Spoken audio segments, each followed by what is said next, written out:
Սիրելի քաղաքացիներ, ԵԽԽՎ կողմից ընդունված երեկվա անընդունելի բանաձևի հետ կապված ուզեցա այս ձևաչափով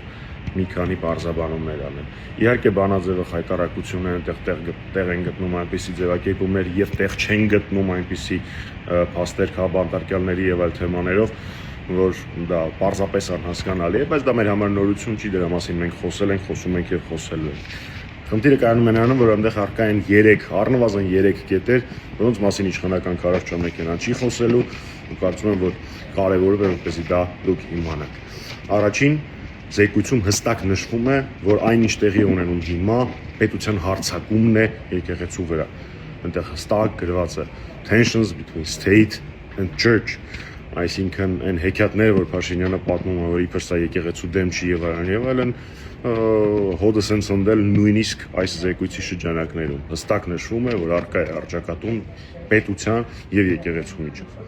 Երկրորդ կետը, որ զեկույցում նույնիսկ հաշվի առնելով Փաշինյանի նկատմամբ եվրոպացիների լոյալությունը եւ որևէ վատ բան չասելու, իրականությունը չարձանագրելու մոտեցումները հստակ նշվում է, որ ընտրությունների ժամանակ պիտի բացառվի պետական ռեսուրսի օգտագործումը, պետական ռեսուրսի սխալ օգտագործումը։ Նորից ասեմ, նույնիսկ Փաշինյանի նկատմամբ լոյալության պարագայում սա հստակ նշվում է զեկույցում։ Երրորդ կետը, որը առկա է զեկույցում,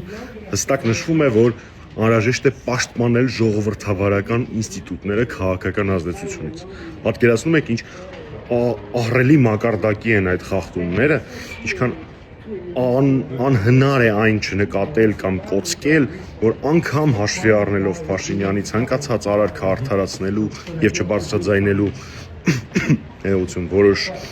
միջազգային կազմակերպությունների մոտեցումները, իրենք չեն կարողացել դրա մասին չներառել այս զեկույցում։ Մնացած ձևակերպումները զեկույցի, ինչպես արդեն նշեցի, անընդունելի են, զարմանալի են իմ համար, բայց դե ամեն բան երևի թե բացատրվում է աշխարհաքաղաքական շահերի եւ հետաքրքրությունների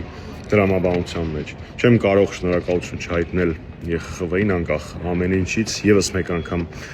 հայ ռազմագերիների հարցը զեկույցում ներառելու եւ Ադրբեջանից իրենց վերադարձը պահանջելու համար։